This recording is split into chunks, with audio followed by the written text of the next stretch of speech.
పిల్లరా చూడండి, ఒక మాట చెప్తాను. అద్దం పగిలితే శబ్దం వస్తుందండి.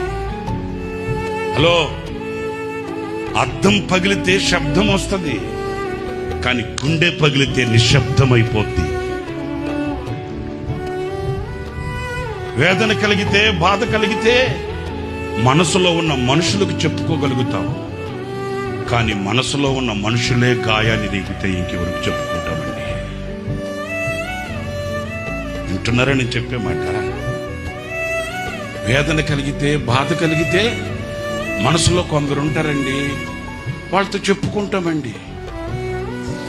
మరి ఆ మనసులో ఉన్న మనుషులే గాయపరిస్తే ఇంకెవరితో చెప్పుకుంటాం? ఏంటి నీకు ఎట్లా తెలుసండి, ఎంత ఖచ్చితంగా చెప్తున్నారు అంటారేమో. నమ్ముకున్న వాళ్ళు అమ్ముకుంటే వదకు తేబడిన గొర్రెపిల్లలా వెళ్ళిన యూసుఫ్ చరిత్ర మనకు చెప్పడం